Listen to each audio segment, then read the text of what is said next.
أشهد أن لا إله إلا الله.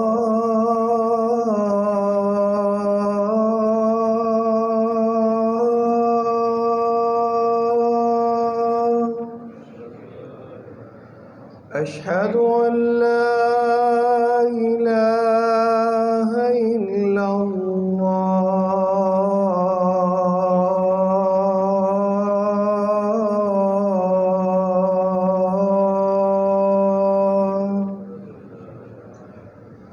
أشهد أن محمدًا رسول الله.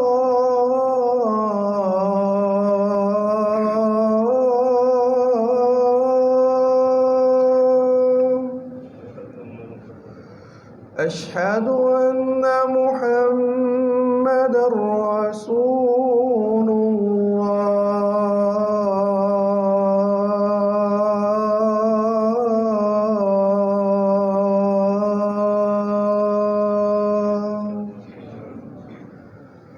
حي على الصلاة.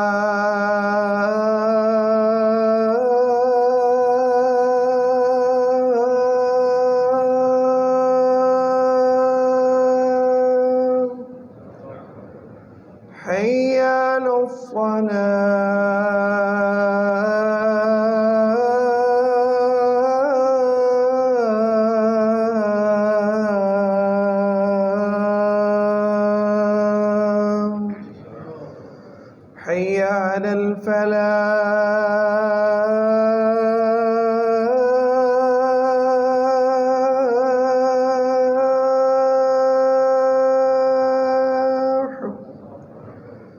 حي على الفلاح.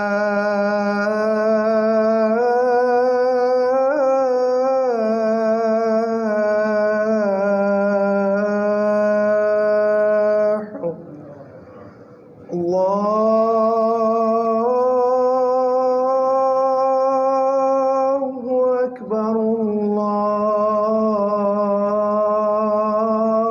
الله أكبر. لا إله إلا الله.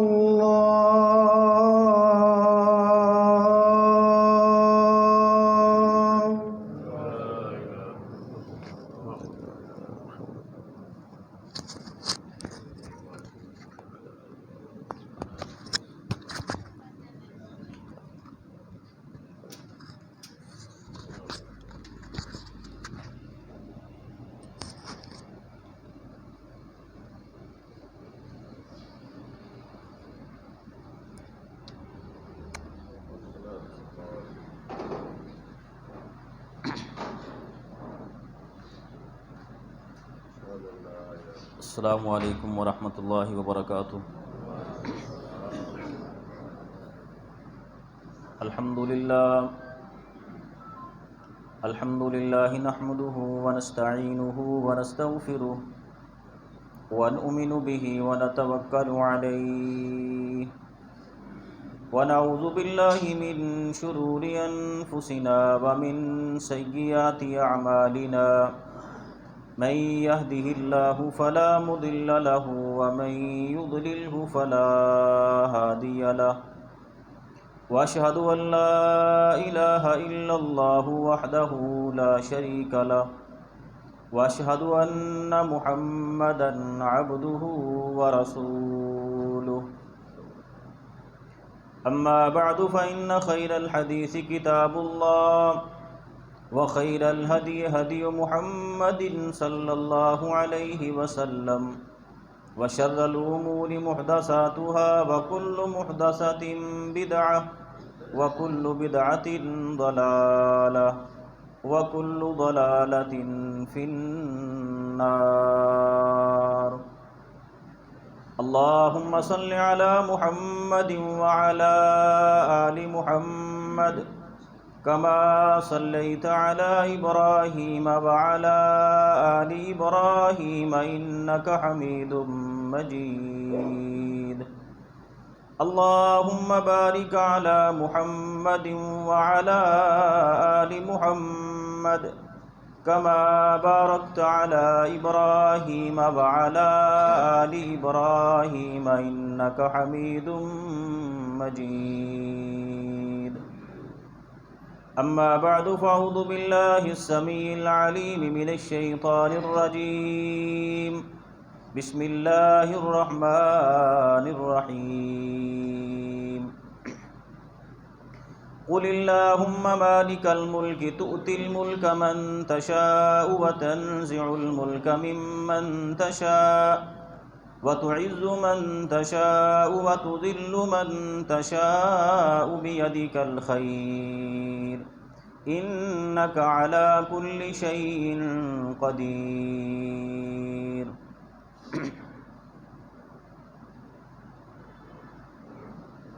ہر قسم کی حمد و ثنا اللہ رب العزت والجلال کے لیے جو اس کائنات کا خالق و مالک ہے. لا تعداد بے شمار انگن درود و سلام سیدنا و سید الاولین والآخرین شفیع المذنبین رحمت للعالمین احمد مجتبی جناب محمد الرسول اللہ صلی اللہ علیہ وآلہ وسلم کی ذات گرامی پر. قابل سعت احترام معزز و محترم سامعین حضرات، پاکستان کو وجود میں آئے تقریباً 76 برس گزر چکے ہیں، اور 2 دن بعد دوبارہ وہ تاریخ ہماری زندگی میں آنے والی ہے کہ جس دن اللہ رب العزت والجلال نے مسلمانوں کی انتھک محنتوں کے نتیجے میں پاکستان کی سرزمین مسلمانوں کو عطا کی تھی. اور اس دن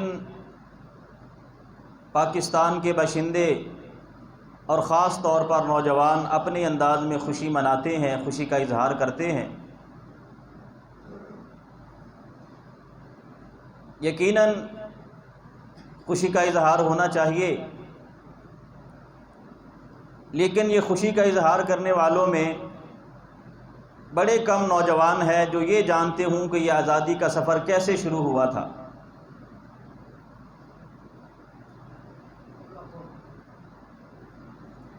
ایسا نہیں ہے کہ رات کو مسلمان سوئے اور صبح کو پاکستان بن گیا تھا، بلکہ یہ سفر 1947 کو نہیں شروع ہوا. یہ سفر تب شروع ہو گیا تھا جب جناب محمد الرسول اللہ صلی اللہ علیہ وسلم کا سب سے پہلا صحابی ہندوستان میں آیا تھا. تاریخ کہتی ہے کہ تقریباً 17 صحابہ اکرام یا 25 صحابہ اکرام ہندوستان کی سرزمین میں آئے ہیں، اور 40 کے قریب تابعین جو ہندوستان میں آئے تجارت کی غرض سے آئے. اور ہندوستان کے تعلقات، تجارتی تعلقات عرب کے ساتھ تب بھی استوار تھے جب جناب محمد الرسول اللہ صلی اللہ علیہ وسلم دنیا میں موجود تھے. اللہ کے رسول کے زمانے میں بھی ہندوستان کی بنی ہوئی تلواریں، جسے سیف المہند کے نام سے جانا جاتا ہے، وہ بڑی مشہور تھیں. اور پھر حضرت عثمان غنی کے دور میں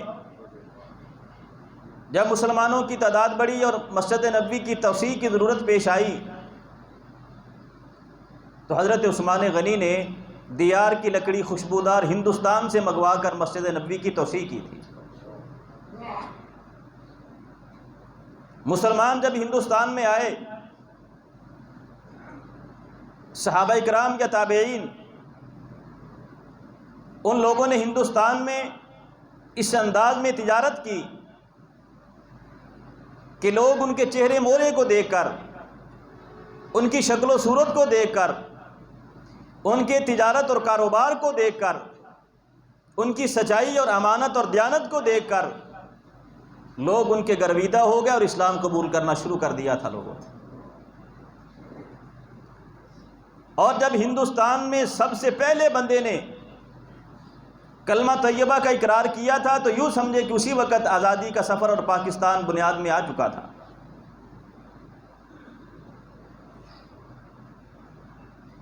اس وقت ہندوستان کی صورتحال یہ تھی کہ سندھ کا راجہ دہر تھا، اور ان کے نظریات یہ تھے،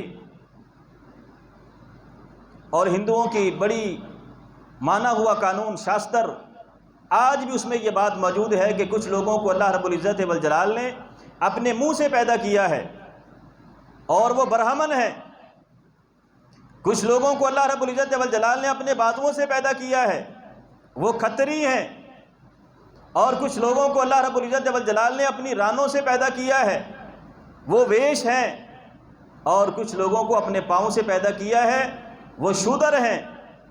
گویا کہ وہ سمجھتے تھے کہ ازل سے انسانیت 4 طبقوں میں اور 4 حصوں میں تقسیم ہے، سب سے اعلیٰ درجے کے انسان برہمن انسان جانے جاتے تھے اور پہچانے جاتے تھے، اور ان کے قانون میں یہ بات لکھی ہے کہ اگر کوئی برہمن انسان کسی شودر کو قتل کر دیتا ہے، اس پر کوئی دعویٰ نہیں دائر کیا جائے گا، بلکہ ایسے ہی ہے جیسے اس نے کسی چھپکلی کو مار دیا ہو۔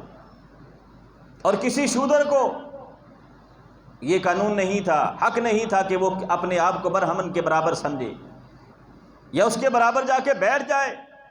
اگر اس کے برابر بیٹھ جائے تو اس کو کوڑے مارے جائیں، اس کی پشت کو داغا جائے، اور اگر وہ یہ سمجھے کہ میں اس کے خلاف اپنی زبان کھولوں تو اس کی زبان کو کاٹ دیا جائے۔ اور یہ وہ دور تھا جب ہندوستان کا راجہ دہر اس نے اپنی ہی سکی بہن کے ساتھ نکاح کیا ہوا تھا۔ مولانا ابو الحسن ندوی رحمہ اللہ نے ہندوستان کے مورخوں کے حوالے دے کے یہ بات ثابت کیا اور کہا ہے کہ ہندوستان کے لوگ مذہبی اعتبار سے اس قدر تنزلی کا شکار تھے کہ ہر وہ چیز جو نفع دینے والی ہو یا نقصان دینے والی ہو اس کا بت بنا کے اس کو پوجا کرتے تھے، حتیٰ کہ اس قدر گری ہوئی قوم کہ انسان کا اعلیٰ تناسل اس کی شرمگاہ کا بت بنا کے اولاد کے حصول کے لیے لوگ اس کو پوجا کرتے تھے۔ یہ حال تھا ہندوستان کا۔ ایک طرف راجہ دہر کی حکومت ہے اور دوسری طرف اموی خاندان کی حکومت، بنو امیہ کی حکومت، اور یہاں لوگوں نے اسلام قبول کرنا شروع کر دیا، مسلمان ہونے لگ گئے۔ اسی دور میں ایک بحری بیڑا لوٹا گیا، مال لوٹ لیا گیا، لوگوں کو قتل کیا گیا، اور اس میں سوار خواتین کی عصمت دری کی گئی، ان کی عزت کو لوٹا گیا۔ تو ایک مسلمان خاتون وہاں سے پکارتی ہے کہ مسلمانوں کا خلیفہ کون ہے؟ کہاں گیا وہ حجاج بن یوسف؟ ہماری عزت دری ہو رہی ہے، ہماری عزتوں کو تار تار کیا جاتا ہے، مسلمان کہاں سو گئے ہیں؟ اللہ رب العزت والجلال نے کسی طریقے سے یہ آواز اموی حکمرانوں تک پہنچائی، اور پھر حجاج بن یوسف کو یہ حکم ہوتا ہے کہ تم اب ہندوستان پر حملہ کرو۔ حجاج بن یوسف کسی طریقے سے ہندوستان کے راجہ دہر کو یہ پیغام بھیجتا ہے کہ تمہارے لوگوں نے ہمارے ہم مذہب مسلمانوں پر حملہ کیا ہے، ان کا مال لوٹا ہے، ان کی عزتوں کو برباد کیا ہے، اور ان لوگوں کو قیدی بنایا ہے، انہیں آزاد کیا جائے، ان کی عورتوں کو آزاد کیا جائے، ہمارا چھینا ہوا مال واپس کیا جائے۔ لیکن راجہ دہر لاؤبالی پن میں یہ جواب دیتا ہے کہ میں کچھ نہیں کر سکتا ہوں۔ پھر حجاج بن یوسف اپنے بھتیجے محمد بن قاسم کو، جس کی عمر تقریباً 17 یا 18 سال تھی، اس کو ہندوستان کی طرف روانہ کرتا ہے، اور محمد بن قاسم ہندوستان پہ حملہ کرتا ہے، اور ہندوستان کی اینٹ سے اینٹ بچا کے بتا دیا کہ مسلمان اپنی عزتوں کے خود محافظ ہوتے ہیں، مسلمان اپنے مال کے خود محافظ ہوتے ہیں۔ اور اس میں بہت بڑا سبق ہے ان خواتین کے لیے جو بازاروں میں نکل کے کہتی ہیں کہ ہمیں آزادی چاہیے، ہم اسلام سے آزادی چاہتی ہیں، ہم اپنے والدین سے آزادی چاہتی ہیں۔ انہیں کیا معلوم ہے کہ اسلام وہ دین ہے، دنیا کا کوئی دین، دنیا کا کوئی مذہب عورت کو وہ مقام و مرتبہ نہیں دیتا ہے جو دین اسلام دیتا ہے۔ ایک عرب کے ریگستان سے یہ قافلہ محمد بن قاسم کی شکل میں چلتا ہے اور ہندوستان کی سرزمین پر آ کے بتاتا ہے کہ ہم کیسے اپنی خواتین کی عزتوں کی حفاظت کرتے ہیں۔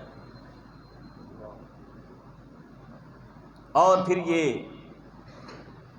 مسلمانوں کو فتح ہوتی ہے اور مسلمانوں کے ہاتھوں یہ سارا علاقہ آ جاتا ہے۔ محمد بن قاسم یہاں رہا، اور بعد میں آنے والے خلیفہ نے اپنی ذاتی دشمنی کی بنا پر جب محمد بن قاسم کو واپس بلایا، ہندوستان کے مورخین یہ بات لکھتے ہیں کہ مسلمان تو مسلمان، ہندوستان کے ہندو اور سکھ بھی رو رہے تھے جب محمد بن قاسم ہندوستان کو چھوڑ کے واپس عرب میں جا رہا تھا کہ ایسا انسان، ہمارے ہاں تو 4 طبقوں میں انسانوں کو تقسیم کیا گیا تھا، یہ برہمن ہے، سب سے اونچے درجے کے انسان ہیں، ان سے ذرا کم درجے میں کھتری آ جاتا ہے، اس سے ذرا نچلا درجہ ویش کا آ جاتا ہے، اور سب سے کم تر اور حقیر انسان جس کو جانا جاتا تھا وہ شودر انسان تھا۔ لیکن محمد بن قاسم نے ایسا عدل و انصاف وہاں قائم کیا تھا کہ سارے اللہ رب العزت والجلال کے بندے ہیں، ہمارا خدا ایک ہے، ہمارا رسول ایک ہے، ہماری کتاب ایک ہے، ہم سب اللہ رب العزت والجلال کو ماننے والے ہیں، ایک ہی صف میں کھڑے ہیں، غلام ہے تو وہ بھی اسی صف میں کھڑا ہے، آقا ہے تو وہ بھی اسی صف میں کھڑا ہے،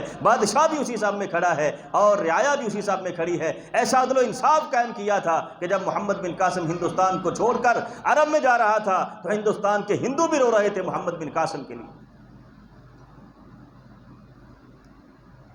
یہ آزادی کا سفر تو تب شروع ہو گیا تھا جب محمد بن قاسم ہندوستان میں آیا تھا، اور پھر مسلمانوں نے کم و بیش 700 سال تک ہندوستان پر حکومت کی۔ کبھی خاندان غلامہ، کبھی تغلب خاندان کے لوگوں نے، کبھی غوری خاندان کے لوگوں نے، اور کبھی غزنوی خاندان کے لوگوں نے، اور سب سے آخر مغلوں کا دور جو تقریباً 300 سال کا دور ہے، مغل حکمرانوں کا دور۔ 700 سال تک یا 1000 سال کے قریب مسلمانوں نے ہندوستان پر حکومت کی، اور اس دور میں ہندوستان کو ایسا ملک بنا دیا تھا، ایسی سرزمین بنا دیا تھا کہ اس کو سونے کی چڑیا کہا جاتا تھا، ہندوستان کو سونے کی چڑیا کہا جاتا تھا۔ اور مسلمانوں کا آخری دور جو مغلوں کا دور ہے، اورنگزیب کے دور میں انگریزوں نے ہندوستان میں تجارت کرنے کی اجازت مانگی کہ ہمیں اجازت دی جائے، ہم ہندوستان میں کاروبار کرنا چاہتے ہیں، تجارت کرنا چاہتے ہیں۔ آپ جانتے ہیں کہ انسان تجارت وہاں کرتا ہے جہاں مال ہوتا ہے، دولت ہوتی ہے، سرمایہ ہوتا ہے، جہاں کے لوگ بااعتماد ہوتے ہیں۔ انسان تجارت وہاں کرتا ہے جہاں لوگوں کے اندر سچائی ہوتی ہے، امانت اور دیانت ہوتی ہے، لوگوں کا اخلاق اعلیٰ درجے کا ہوتا ہے۔ اور یہ ہندوستان جس کو سونے کی چڑیا کہا جاتا تھا، یہاں کے رہنے والے انسان اماندار بھی تھے، دیانتدار بھی تھے، سچ بولنے والے بھی تھے، اور مالدار بھی تھے۔ ہندوستان میں کوئی ایک گھر بھی ایسا موجود نہیں تھا جب مسلمانوں کی حکومت تھی جو گھر غریب ہو، جس گھر میں کھانا نہ پکتا ہو۔ یہ انگریز تقریباً 10 سال تک پاپڑ بیلتا رہا کہ مجھے اس ملک میں تجارت کرنے کی، کاروبار کرنے کی اجازت دے دی جائے۔ کبھی کسی راجے کو ساتھ ملایا، کبھی کسی نواب کو ساتھ ملایا، کسی کو تحفہ دیا، کسی کو لالچ دیا۔ آخر کار انگریز کو اجازت مل جاتی ہے، ایسٹ انڈیا کمپنی کے نام سے ہندوستان میں انگریز داخل ہوتا، اور تقریباً 250 سال بعد یہ حالت تھی کہ انگریز نے ہندوستان کا پورا سرمایہ برطانیہ میں منتقل کر دیا تھا۔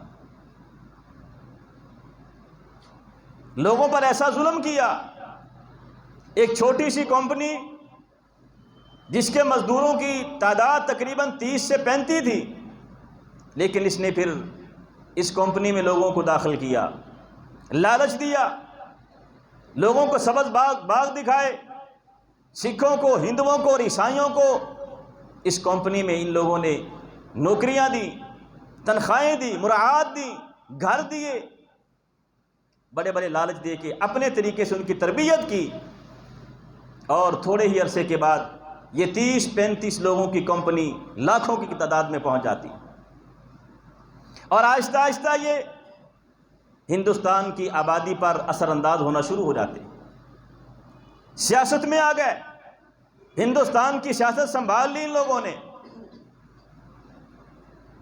برائے نام مسلمان حکمران رہ گئے تھے، حکم انہی کا چلتا تھا، حکم انگریز کا چلتا تھا، لیکن سامنے بیٹھنے والا اور حکم سنانے والا وہ مسلمان ہوتا تھا، صرف نام کا مسلمان۔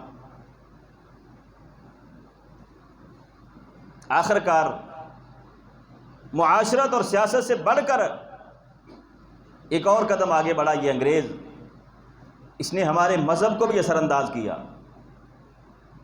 ہندوستان کے مورخ لکھتے ہیں کہ کسی بھی مسلمان کو اپنے دین کی دعوت دینے کی اجازت نہیں ہوتی تھی، وہ اپنے دین کی دعوت نہیں دے سکتا تھا۔ مسلمان اپنے دین کا کام کرتے تھے چھپ چھپا کے، اور اس کے مقابلے میں عیسائیوں کو کھلے عام اپنے مذہب کی دعوت دینے کے لیے باقاعدہ ان کے ساتھ پولیس ہوتی تھی ان کے تحفظ کے لیے، اور وہ عیسائی پادری لوگوں کو اپنے مذہب اور دین کی دعوت دیتا تھا۔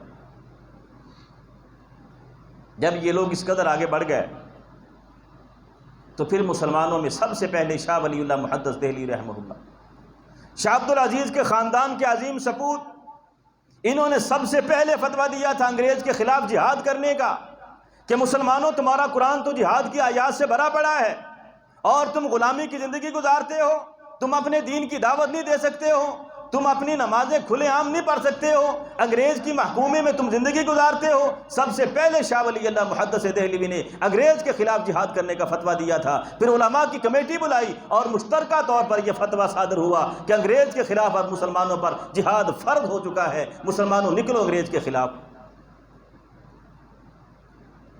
اور پھر دو عظیم انسان شاہ اسماعیل شہید اور سید احمد شہید رحمہ اللہ، یہ دونوں انسان ایسی تحریک برپا کرتے ہیں جس کو تحریک جہاد کا نام دیا یا تحریک مجاہدین کا نام دیا، اور پھر ایسی تحریک پیدا کی کہ جو انگریز کے سامنے ڈٹ کے مقابلہ کرتی ہے اور جس کے نتیجے میں 1857 اور 56 کی جنگ آزادی ہوتی ہے۔ یہ دل کو دہلا دینے والی ایک داستان ہے کہ کیسے انگریز نے مسلمانوں کا پھر قتل عام کیا، کیسے مسلمانوں کے علماء کو سولیوں پہ لٹکایا گیا، کیسے مسلمان علماء پر فتوے، کیسے مسلمان علماء کو اپنی جیلوں میں بند کیا۔ کہتے ہیں جب انسان سڑک کے کنارے سے گزرتا تھا تو کوئی درخت ایسا نہیں ہوتا تھا جس درخت پر کسی عالم دین کی لاش نہیں لٹک رہی ہوتی تھی، ہر درخت پر مسلمانوں کے کسی عالم کی لاش لٹک رہی ہوتی تھی۔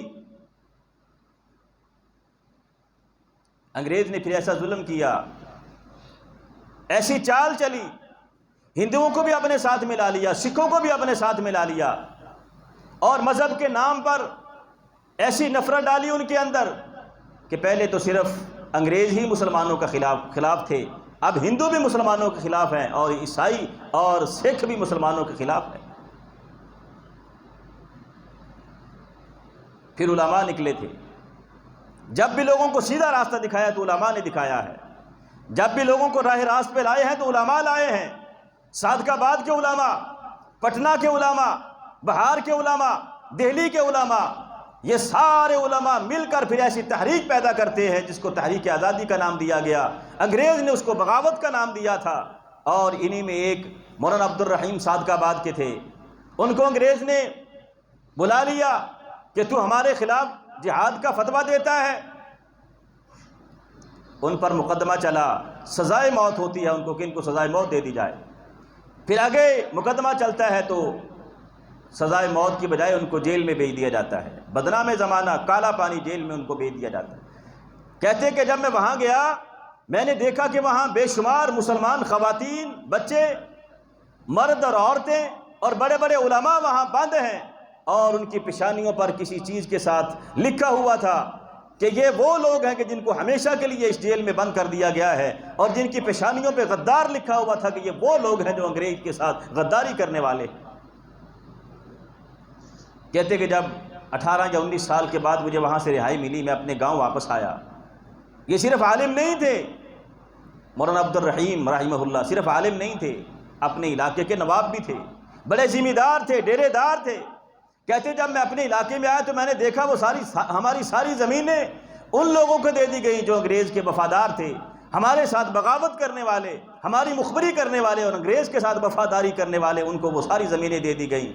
کہتے میں نے دیکھا نہ میرا گھر وہاں موجود ہے نہ خاندان وہاں موجود ہے، میرے دل میں یہ خیال آیا کہ چلو اپنے ماں باپ کی قبر پہ جا کے دعا کر لیتا ہوں، 4 آنسو بہا لیتا ہوں۔ کہتا جب میں اپنے قبرستان کی طرف گیا تو میں نے دیکھا کہ وہاں انگریز نے سارے قبرستان کو ختم کر کے اپنا ایک دفتر قائم کیا ہوا ہے۔ میں نے اندازہ یہ لگایا کہ یہاں میرے والدین کی قبر تھی، وہاں 4 آنسو بہائے، دعا کی اور واپس چلا آیا۔ کہتے یہ وہ دور تھا، وہ خود لکھتے ہیں کہ یہ وہ دور تھا انگریز کا ظلم اس قدر بڑھ چکا تھا، علماء کے پاؤں اور ہاتھوں کو باندھ کر ان کو سامنے کھڑا کر کے کہا جاتا کہ کیا تم ہمارے خلاف جہاد کا فتویٰ دیتے ہو؟ تو وہ علماء کہتے ہاں ہم فتویٰ دیتے ہیں، دیتے رہیں گے، تو ان کو کلیشن کوفوں کی گولیوں سے اڑا دیا جاتا تھا۔ اس قدر انگریز نے مسلمانوں پر ظلم کیا، اور یہ انگریز کے بعد پھر ہندوستان کے باشندے سکھ اور ہندو وہ بھی مسلمانوں پر ظلم کرنے لگے۔ تب جا کے پھر ایک تحریک چلتی ہے جس کے نتیجے میں یہ پاکستان وجود میں آتا ہے۔ یہ ایسے نہیں بنا پاکستان، ایسے نہیں بنا پاکستان۔ شاہ ولی اللہ وہ انسان جو جون جولائی کی سخت دھوپ میں پاؤں میں جوتی اتار کر مسجد کے صحن میں گرمی میں ٹہلا کرتا تھا، اس لیے کہ میں نے انگریز کے ساتھ مقابلہ کرنا ہے۔ سخت سردی کے موسم میں کپڑے اتار کر ٹھنڈے پانی میں تیراکی کرتا تھا کہ میں نے انگریز کا مقابلہ کرنا ہے۔ 24 گھنٹے بیدار رہتا، 48 گھنٹے اپنے آپ کو بیدار رکھتا تھا، اس لیے کہ میں نے انگریز کا مقابلہ کرنا ہے۔ لیکن اپنوں کی غداری کے نتیجے میں یہ عظیم انسان شاہ ولی اللہ محدث دہلوی ہو یا سید احمد شہید ہو یا اسماعیل شہید ہو، بالا کوٹ کی پہاڑیوں پر اپنی جانیں نچھاور کر دیتے ہیں، اپنی جانیں قربان کر دیتے ہیں انگریز کا مقابلہ کرتے ہوئے۔ یہ نوجوان جو ابھی خوشی منانے کی تیاریاں کر رہے ہیں، انہیں کیا پتا کہ یہ آزادی کا سفر کیسے شروع ہوا تھا، مسلمانوں نے کتنی قربانیاں دی ہیں۔ انہیں بس یہ پتا ہے کہ اپنے موٹر سائیکلوں کا سلنسر نکالو اور خوشی منانے کے لیے بازاروں میں نکل جاؤ، اپنے گھروں پہ جھنڈیاں لگاؤ، اپنے گھروں کو جھنڈوں سے سجا لو، بس نعرے لگا لو، لوگوں کو تنگ اور پریشان کر لو۔ آزادی کا یہی مقصد ہے۔ انہیں کیا پتا کہ یہ آزادی کا سفر کیسے شروع ہوا تھا، کیسے مسلمانوں نے اپنی جانوں کی قربانیاں پیش کی تھی۔ تمہیں معلوم نہیں ہے، تم نے پڑھا نہیں ہے، تم نے اپنے والدین سے وہ ہندوستان جب ٹوٹا اور پاکستان بنا وہ داستانیں سنی نہیں ہیں۔ ہم نے اپنے بڑوں سے وہ داستانیں سنی ہیں کہ کیسے وہ اپنے ملک کو چھوڑ کر، ہندوستان کو چھوڑ کر پاکستان کی طرف آئے تھے۔ آج بھی تم وہ کتابیں پڑھ کے دیکھو، ان کتابوں کے صفحات کو ذرا اپنی نظروں سے گزار کے تو دیکھو کیسے پاکستان وجود میں آیا تھا۔ تمہیں کیا خبر کیسے مسلمانوں کی نوجوان بیٹیوں کے ساتھ عصمت دری کی گئی، ان کی عزتیں لوٹنے کے بعد ان کی چھاتیوں کو کاٹ دیا گیا، کیسے ساری ہر طرف مسلمانوں پر حملہ کرنے والے آتے، حملہ کرتے اور قافلوں کو قتل کر کے شہید کر کے چلے جاتے تھے۔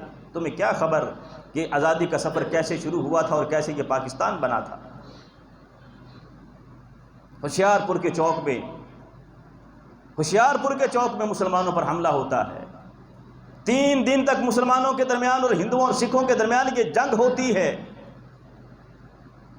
کہتے ہیں کہ ایک نوجوان جب وہ گرا، خون کے فوارے اس کے جسم سے نکل رہے تھے، اس کے سامنے اس کا گھر تھا۔ ایک چھوٹا سا معصوم بچہ جب اس نے دیکھا کہ میرا باپ زمین پہ گرا ہے تو وہ ابا ابا کہتا ہوا وہاں سے بھاگا ہندو اور سکھوں کی طرف۔ سکھوں نے اس کو پکڑ لیا اور کہا کہ دیکھو آج ہم مسلح کے بچے کے ساتھ کیا کرتے ہیں۔ اس بچے کو پکڑا، اوپر ہوا میں اچھالا، نیچے سے نیزہ کیا تو وہ بچہ نیزے کی انی پہ پرویا جاتا ہے۔ تمہیں کیا خبر کہ کیسے یہ پاکستان بنا تھا۔ کبھی ان ماؤں سے سنو تو صحیح جن کے سامنے ان کی نوجوان بیٹیوں کی عزتوں کو لوٹا گیا، کبھی ان باپوں سے یہ سنو تو صحیح جن کے سامنے ان کے جوان بیٹوں کی لاشیں تڑپ رہی تھیں، بیچارے کچھ نہیں کر سکتے تھے۔ آج بھی وہ لوگ اگر زندہ ہیں تو بتاتے ہیں کہ خدا کی قسم ہم جا رہے تھے، ہمارے سامنے مسلمانوں کی عزتوں کو لوٹا جا رہا تھا، مسلمانوں کو قتل عام کیا جا رہا تھا، لیکن ہم بے بس تھے، ہم کچھ نہیں کر سکتے تھے، ہم بے بس وہاں سے چلے آ رہے تھے۔ یہاں تک لکھنے والوں نے مولانا اسحاق رحمہ اللہ جو خود ہندوستان بنا، پاکستان بنا تو خود یہ سارے مناظر کو دیکھنے والے، وہ کہتے ہیں ایک ایسا قافلہ بھی تھا جب وہ پاکستان کی طرف آ رہا تھا، ایک بوڑھے انسان کو سکھوں نے پکڑا ہوا تھا، اس کو مار رہے تھے، اس کے ہاتھ میں وہ لاٹھی تھی جو بزرگوں کے ہاتھوں میں ہوتی ہے۔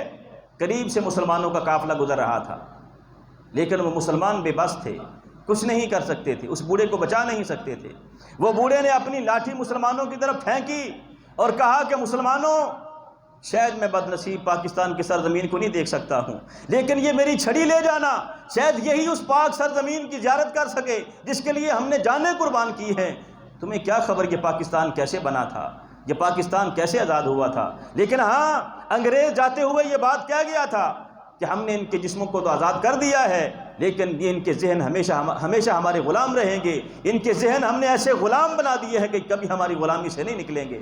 آج ایمانداری سے بتائیں، آزادی کی خوشی منانے والے ان سوالوں کا جواب تو دیں کہ کیا ہماری حکمران آزاد ہیں؟ کیا ہماری عدلیہ آزاد ہے؟ کیا ہماری عدالتوں میں بیٹھنے والے جج آزاد ہیں؟ کیا ہمارا قانون آزاد ہے؟ کیا ہمارے ملک میں رہنے والی یہ رعایا آزاد ہے؟ مجھے ایک شے بتاؤ جو آزاد ہو۔ خدا کی قسم ہمارے جسم تو آزاد ہیں، لیکن ذہنی طور پر آج بھی ہم انگریز کے غلام ہیں۔ ہمارے اوپر حکم چلتا ہے تو انگریز کا چلتا ہے، ہمارے ہاں قانون چلتا ہے تو انگریز کا چلتا ہے۔ ہم کہاں آزاد ہیں؟ تم آزادی کی خوشیاں مناتے ہو۔ یہ آزادی بڑے خون مانگتی ہے، ایسی آزادی نہیں ملتی ہے، بڑے خون مانگتی ہے آزادی۔ خون دینا پڑتا ہے، قربانیاں دینا پڑتی ہیں آزادی کے لیے۔ میں نوجوانوں سے کہوں گا، آپ اس ملک کا مستقبل ہیں، آپ اس ملک کے بارے میں سوچیں۔ یہ ملک جو اللہ رب العزت والجلال نے ہمیں عطا کیا ہے، 20 لاکھ قربانیوں کے بعد یہ ملک ہمیں اللہ رب العزت والجلال نے دیا ہے۔ 20 لاکھ قربانیاں پیش کی ہیں ہم نے۔ آپ اس ملک کا مستقبل ہیں، آپ اس ملک کے بارے میں سوچیں۔ اس ملک میں جو بھی آتا ہے وہ ملک کا غدار ہی آتا ہے۔ اس ملک کے وفادار بنیں، اس ملک کے اندر امن قائم کریں، اس ملک کے اندر سچائی کو پیدا کریں، اس ملک کے اندر امانت اور دیانت کا سبق دیں لوگوں کو۔ یہ ملک جو رشوت کے ذریعے سے کھایا جا رہا ہے، اس ملک سے رشوت کو ختم کرو، سودی نظام کو ختم کرو۔ آزادی یہ ہے کہ کسی نہ کسی طریقے سے ہمارے ذہنوں کو بھی انگریز کی غلامی سے آزاد کراؤ۔ آزادی میں فرق ہوتا ہے۔ ایک آزادی کا وہ تصور ہے جو کتے کے ذہن میں ہوتا ہے، ایک آزادی کا وہ تصور ہے جو کسی پرندے کے ذہن میں ہوتا ہے۔ آزادی میں فرق ہے۔ آپ کتے کو ایک روٹی ڈال دیں، خدا کی قسم وہ ساری زندگی تیرے دروازے پہ بیٹھا رہے گا۔ ایک دفعہ روٹی ڈال دیں، وہ کتا کبھی آپ کا دروازہ نہیں چھوڑے گا۔ دوبارہ نہ روٹی ڈالیں اسے بے شک، لیکن وہ کتا آپ کا دروازہ نہیں چھوڑے گا۔ کتے کے ذہن میں ایسی غلامی، ایسی آزادی ہے کہ وہ ایک روٹی پر اپنی آزادی کو بیچ دیتا ہے۔ لیکن پرندہ ایسی آزادی کا معنی جانتا ہے۔ آپ اسے سونے کا نوالا بھی دے دیں، لیکن اس پرندے کو ذرا تھوڑی دیر کے لیے اس کا وہ پنجرہ کھولیں، خدا کی قسم فوراً اٹھ جائے گا، کبھی آپ کی غلامی اختیار نہیں کرے گا۔ تمہیں کیا خبر آزادی کیا ہوتی ہے؟ ایک وہ آزادی کا ذہن ہے جو کتے کا دماغ سوچتا ہے، ایک آزادی کا وہ ذہن ہے جو پرندے کا دماغ سوچتا ہے۔ ایمانداری سے بتائیں کہ ہم کہاں آزاد ہیں؟ ہم کہاں آزاد ہیں؟ صرف خوشی منا لینے کا نام آزادی نہیں ہے، صرف بازاروں میں نکل کر نعرے بازی کرنے کا نام آزادی نہیں ہے۔ یہ ملک تو ہم نے اس لیے لیا تھا تاکہ اس ملک میں قانون ہوگا تو اللہ رب العزت والجلال کی کتاب کے مطابق، جناب محمد الرسول اللہ صلی اللہ علیہ وسلم کے فرمان کے مطابق قانون ہوگا۔ ایمانداری سے بتائیں کہ ہمارا قانون کہاں کا قانون ہے؟ ہمارے قانون میں کہاں تک اللہ رب العزت والجلال کے فیصلے اور جناب محمد الرسول اللہ کے فیصلے نافذ کیے جاتے ہیں؟ آج ہمارے در و دیوار سے کس طرح سے دین اسلام کو نکالا جا رہا ہے، کس طرح سے دین اسلام کے ساتھ غداری کی جاتی ہے۔ اس لیے ذرا سمجھیں اور سوچیں ان سوالوں کے جواب کہ کہاں تک ہم آزاد ہیں۔ جب یہ سوال ہمارے ذہن میں آئیں گے تو پھر ہم سوچیں گے کہ ابھی تو ہمیں آزادی لینی ہے، ابھی تو ہمیں قربانیاں دینی ہیں، ابھی تو ہمیں اپنے خون اور اپنی عزتوں کو قربان کرنا پڑے گا، تو تب جا کے ہمیں آزادی ملے گی۔ اگر ہم اس ملک کے سچے وفادار ہیں، حقیقی وفادار ہیں، تو پھر اس ملک کی ترقی کے لیے، اس ملک کی بہتری کے لیے، اس ملک کو مزید آگے پہنچانے کے لیے اور بڑھانے کے لیے ہمیں قربانیاں دینی پڑیں گی۔ سچ بولنا پڑے گا، جھوٹ چھوڑنا پڑے گا، رشوت چھوڑنی پڑے گی، حلال کمائی کی طرف آنا پڑے گا، ہمیں قربانی دینی پڑے گی۔ غلط بیانی کی بجائے، لوگوں سے دھوکہ کرنے کی بجائے امانت داری کا درس دینا پڑے گا۔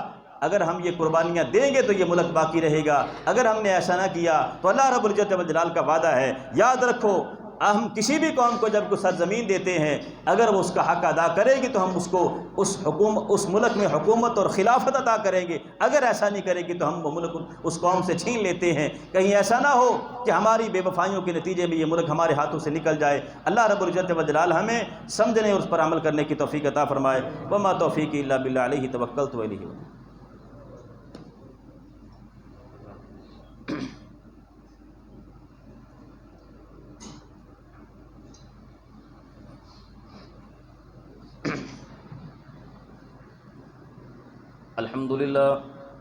الحمد للہ نحمده ونستعینه ونستغفره ونؤمن به ونتوکل علیہ ونعوذ بالله من شرور أنفسنا ومن سيئات أعمالنا من يهده الله فلا مضل له ومن يضلله فلا هادي له وأشهد أن لا إله إلا الله وحده لا شريك له وأشهد أن محمدا عبده ورسوله أما بعد فإن خير الحديث كتاب الله وخير الهدي هدي محمد صلى الله عليه وسلم وشر الأمور محدثاتها وكل محدثة بدعة وكل بدعة ضلالة وكل ضلالة في النار اللهم صل على محمد وعلى آل محمد كما صليت على إبراهيم وعلى آل إبراهيم إنك حميد مجيد اللهم بارك على محمد وعلى آل محمد كما باركت على إبراهيم وعلى آل إبراهيم إنك حميد مجيد أما بعد فأعوذ بالله السميع العليم من الشيطان الرجيم بسم الله الرحمن الرحيم يا أيها الذين آمنوا اتقوا الله حق تقاته ولا تموتن إلا وأنتم مسلمون سبحان ربك رب العزة عما يصفون وسلام على المرسلين والحمد لله رب العالمين